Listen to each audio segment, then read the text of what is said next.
Um. Salve, salve amigos, queridos alunos, aqui é o professor Montanha. Vamos começar uma nova etapa, um novo curso. Vamos falar de botânica, para alguns a tenebrosa botânica, para outros a maravilhosa botânica. Geralmente nós amamos aquilo que conhecemos, odiamos aquilo que não conhecemos. Por isso eu peço para você que não gosta da botânica, apenas uma chance. Tira esse coração peludo daí, deixa o professor Montanha te ensinar a botânica maravilhosa, a botânica que encanta. Vamos fazer uma viagem hoje nessa aula, no tempo e no espaço, para a gente aprender a classificar os vegetais de acordo com a sua evolução. Se vocês estão preparados, vem comigo, vamos começar a nossa querida aula, vamos direto ao ponto, olha só. Vamos começar falando do processo de evolução vegetal. Meus queridos, queria que você se atentasse a essa imagem, né? Se vocês olharem bem aí, ó, não temos nenhuma forma de vida, era o planeta Terra primitivo, era uma forma muito incandescente, né? Mas com o passar do tempo, a energia foi se dissipando, a temperatura foi diminuindo e houve a formação, então, dos primeiros oceanos. Para quem gosta, né, a gente vai ter as aulas sobre a origem da vida. Se você quiser, acesse as nossas aulas a respeito da origem da vida, que vai explicar como chegou até esse momento, né? A pergunta que é muito interessante e que a gente continua a partir das aulas da origem da vida é: quem foi o primeiro ser vivo que surgiu no planeta Terra? O primeiro ser vivo que surgiu, sim, foi uma bactéria. Só que essas primeiras bactérias, elas eram heterótrofas. Elas realizavam fermentação, tá? Por quê? Porque não existia oxigênio no planeta Terra. Então, vem aqui uma segunda pergunta. E qual foi o primeiro ser vivo a liberar O2 na atmosfera? Sim, as cianobactérias, também conhecida antigamente por algas azuis, mas elas não são algas porque elas são procariontes, elas estão lá no reino Monera. Então, a ideia foi o seguinte: essas cianobactérias passaram a liberar oxigênio porque começaram a realizar fotossíntese. O fundamental da fotossíntese não é a produção de O2, mas sim a produção de glicose. Mas a gente vai entender o seguinte, né? Essas cianobactérias viviam aonde? Viviam no oceano, né? E essas cianobactérias, então, sofreram um processo de evolução, né? Processo de evolução deram origem às algas unicelulares, que ficam na superfície da água, formando o fitoplâncton. Essas algas unicelulares formaram as colônias e evoluíram para as algas pluricelulares. Então imagina só, pessoal, como é que durante milhões e milhões de anos, o que aconteceu? Essas cianobactérias que evoluíram para as algas do fitoplâncton que estão lá na superfície do oceano. E temos as algas pluricelulares que emergem do fundo do oceano desde que chegue luz lá para elas fazerem fotossíntese. Milhões e milhões e milhões e milhões e milhões e milhões de anos isso acontecendo. A população de cianobactérias e algas era muito grande, elas estavam disputando espaço. E aí, o que vai acontecer? Se a vida dentro da água está difícil, por que a gente não põe um pezinho para fora da água? Essas algas pluricelulares resolvem migrar para a terra. Óbvio, veja só a imagem, né? Não é um ambiente muito seco, mas são ambientes onde é banhado por muita umidade, tá? Tem bastante sombra, não tem alta incidência do sol. Geralmente as marés vão colocando muita água nessa região. Mas o importante é entender que essas algas migram evolutivamente para fora da água, porque a vida lá estava muito difícil. Essas algas, né? Aí vem a nossa perguntinha: por que resolveram sair da água? Porque faltava espaço, estava competindo por luminosidade. Qual é a consequência disso? Um processo evolutivo. Vão surgir os primeiros vegetais. E aí eu pergunto para vocês: quem foi o primeiro vegetal? Você consegue reconhecer? São esses os primeiros vegetais. São de pequeno porte, ficam em locais com bastante umidade, pouca luminosidade. É um outro grupo desses mesmos vegetais. Percebam, olha, tem um riozinho aqui, ó, né? Muita umidade. Não existiam essas plantas no início da evolução, mas eu quero representar que elas ficam em locais com bastante sombra, tá? Óbvio, se elas saem da água, elas não vão direto para o deserto, elas não têm aparelho evolutivo para sobreviver à grande incidência solar, para resistir à alta intensidade de transpiração. Elas vão ficar em locais muito próximos. E esse grupo vegetal, para quem acertou um ponto na média, sim, são as briófitas, cujos grandes representantes contemporâneos são os musguinhos, os musgos, tá? E onde eles moram? Pela imagem que vocês perceberam, eu brinco, né? Eu falo entre aspas que são vegetais muito folgados. Eles gostam de viver em locais de sombra e água fresca. Mas, na verdade, na hora de você escrever aí na sua prova, jamais você vai escrever sombra e água fresca. Você vai escrever locais com alta umidade e baixa luminosidade. Pois bem, faltou espaço, porque pensa comigo, não eram tantos locais do nosso planeta Terra primitivo, porque não existiam florestas, eles são os primeiros vegetais. Eles viviam em entradas de grutas, cavernas, eles viviam onde ficava a parte sombreada de um terreno rochoso com alta umidade, e logo eles tomaram conta de todos esses ambientes. Se faltou espaço, o que vai acontecer? Evolução. E quem vai surgir, meu querido? Olha só. Essa pontinha dessa planta aí, ó, quero que você repare bem, essa imagem é que vai dar origem a esse grupo. Olha a cabeça, tá? Representa-se a cabeça e a coluna vertebral. Para o cara que deu nome a esse grupo, ele achava que isso daqui parecia um feto, tá? Um feto em desenvolvimento. Do latim feto, pteros, planta, fita, pteridófitas, tá? Já dei spoiler para vocês.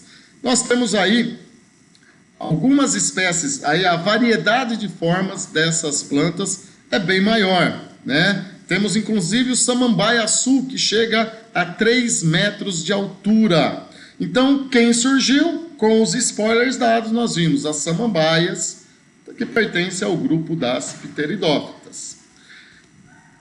Faltou espaço. E o que aconteceu? Teve que evoluir. Os musguinhos moram rente ao chão. Eu brinco que eles cresceram na horizontal, mas na sombra e água fresca. A samambaia, ela cresce no mesmo local, só que na vertical. Então, elas também moram em locais com alta umidade e baixa luminosidade. Então, esses locais sombreados. Pessoal, aí o que vai acontecer, né? Se faltou espaço, na horizontal tem os musgos, na vertical tem as briófitas. Eles vão ter que evoluir. E qual o caminho evolutivo que escolheram? Voltar para a água, onde tem grande disputa com as algas? Competir com as briófitas e as pteridófitas? Não. Vamos para a terra seca. Vamos conquistar definitivamente o ambiente terrestre, né? E quem são esses vegetais? Olha aí, a gente tem um exemplo de uma cica, de uma araucária, das coníferas em geral, né? Eles foram principalmente para as regiões temperadas, tá? O que caracteriza essas regiões temperadas? 2 estações bem distintas. Inverno seco e muito frio, pouca índice pluviométrico, então seco e frio. Verão quente e chuvoso, né? Que vai caracterizar esse processo. Então, surgiram os pinheiros, as gimnospermas. E qual foi o último passo evolutivo, né? Porque ao longo de milhares de anos, os pinheirinhos vão ocupar toda essa região temperada. Então, vejam só. As algas vêm, dão origem aos musgos e aos pinheiros, aos musgos, e as samambaias, que vão ficar nesses locais com bastante umidade. Aí eles vão conquistar definitivamente o ambiente terrestre. Eles vão para uma região temperada. Aonde falta ser colonizado, meus queridos? Falta colonizar as regiões tropicais, né? E nessas regiões tropicais, devido à alta intensidade das radiações solares, eles tiveram que ter adaptações, como a flor e o fruto. Quando surge a flor e o fruto, eles conseguem então se adaptar a essas regiões tropicais, vão surgir as angiospermas, as plantas que apresentam flor e fruto, ok? Então, briófita, pteridófita, gímeno e angiosperma. A partir disso, então, entenda só, a classificação vegetal, pessoal, ela é extremamente importante porque nem eu, como professor de biologia, nem os professores de botânica, os doutores em botânica, os PhDs de botânica conseguem conhecer todos os vegetais que existem. Então, o que é importante? A gente criar um sistema de classificação que, pelas características, eu consigo enquadrar elas nos grupos. Colocando essas plantas nos grupos, eu tenho uma ideia, tenho uma visão geral do que elas têm ou do que elas não têm. Tenho certeza que daqui a pouquinho você vai aprender a classificar esses vegetais junto comigo.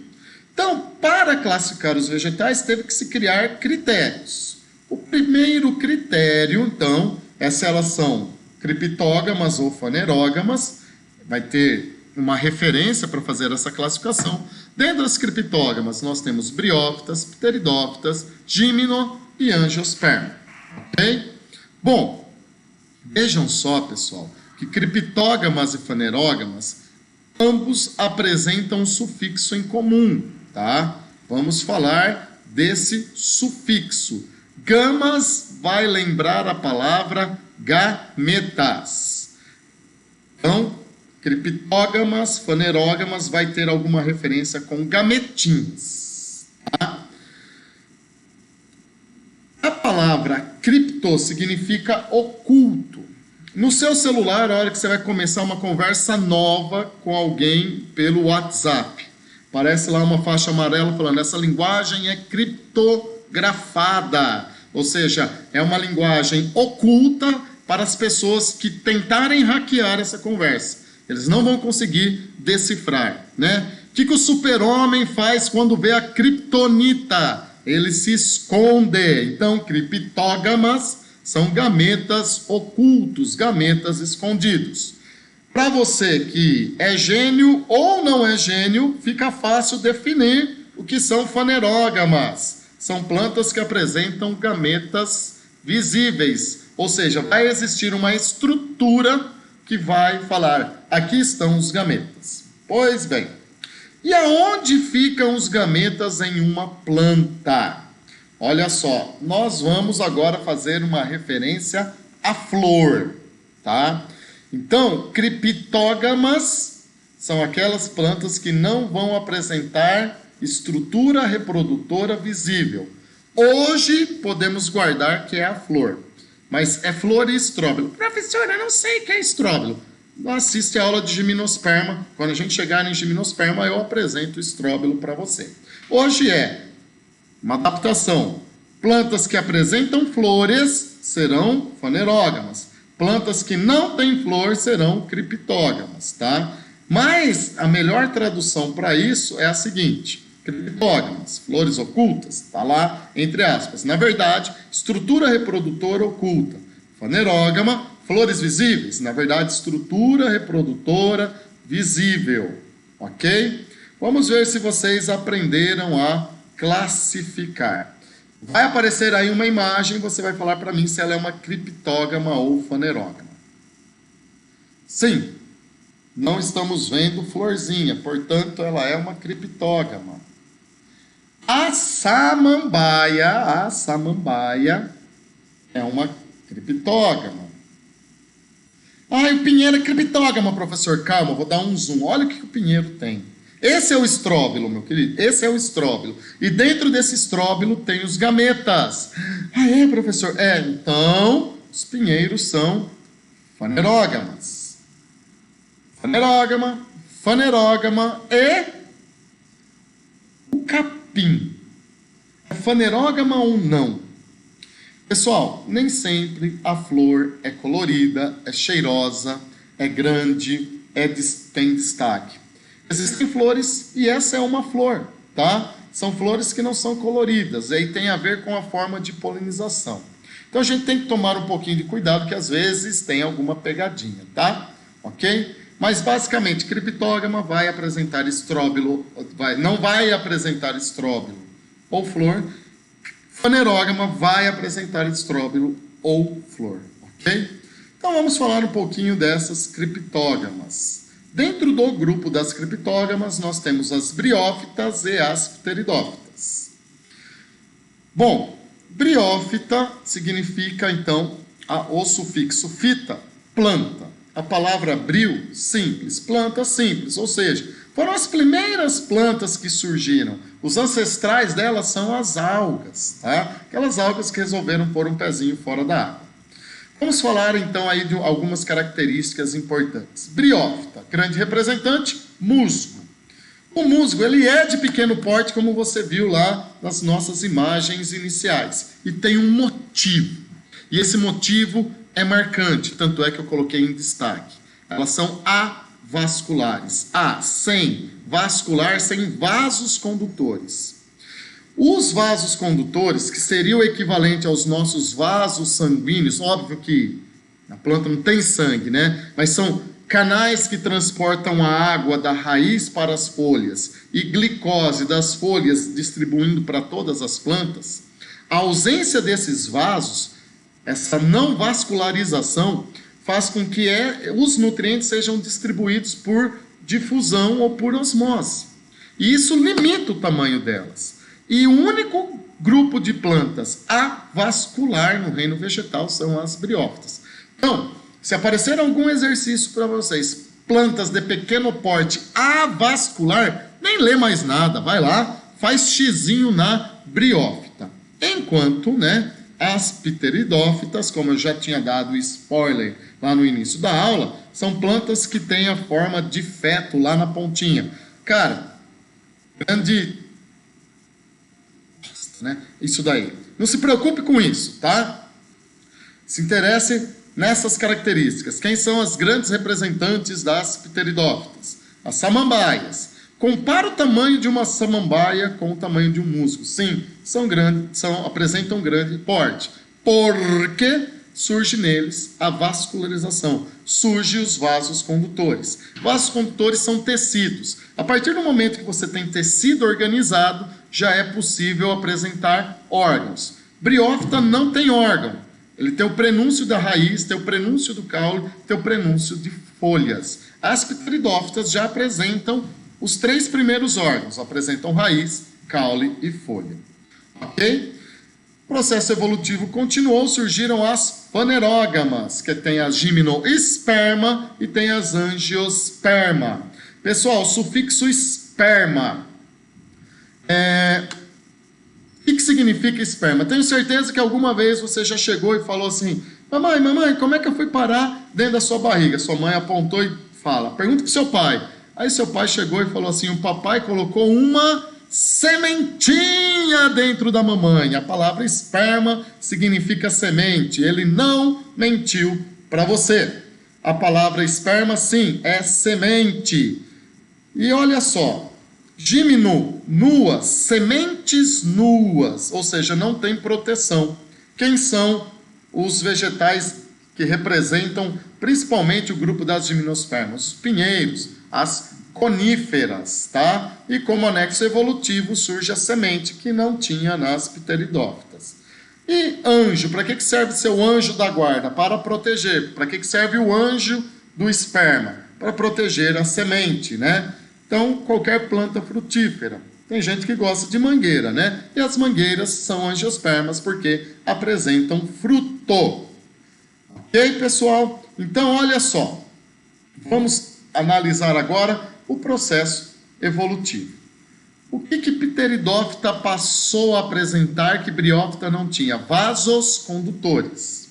Ter vasos condutores foi bom, por isso permaneceu na gimnosperma, continuou nas angiospermas, ok? A esse grupo nós damos o nome de traqueófitas. Traqueia é um cano que nós temos aqui que conduz gás. Traqueia é cano, plantas com cano, traqueófitas. Qual foi a evolução da gimnosperma em relação às pteridófitas? O surgimento de semente. Meu querido, inventa um nome para plantas com semente. Plantas é fita, semente esperma. Sim, espermatófitas são plantas que apresentam semente. Portanto, aí nós temos todo o processo de classificação. É um monte de nome, mas vale a pena você investir tempo nessas nomenclaturas, porque dessas nomenclaturas já saem os conceitos, ok? Então, traqueófitas, plantas com vasos condutores. Espermatófitas, plantas com semente. E aí a gente consegue tracejar, então, uma linha evolutiva, e essa é a principal maneira com que cai nos principais vestibulares. Pessoal, nesse ponto aqui, ó, o que vai surgir que vai diferenciar briófitas de pteridófitas? Os vasos condutores. Nesse ponto aqui, o que surge que vai diferenciar pteridófitas de gimnosperma? Sim, a semente. E nesse último ponto, o que vai surgir que vai diferenciar a gimnosperma das angiospermas? Sim, a flor e o fruto. Pessoal, essa aula te dá um embasamento para você continuar, e nas aulas futuras, né, nós vamos abordar cada grupo especificamente, juntando o ciclo reprodutor com as suas principais características. Mas sempre que você tiver uma dúvida, sempre que você esquecer, retorne a essa aula. Vale a pena investir tempo, tá? Vale a pena investir energia aí para que você tenha uma visão geral dos grupos vegetais. Curtiu? Tasca o dedo aí no like. Curtiu? Compartilha com seu amigo. Curtiu? Faça parte do nosso canal, se inscreva nele, porque eu quero continuar aí, ó, são gratuitas essas aulas, tá? Quero continuar fornecendo para vocês mais conteúdo, para que você e outras pessoas possam aprender junto comigo, tá bom? Forte abraço, fiquem com Deus, boa semana de estudos, fui, tchau, obrigado!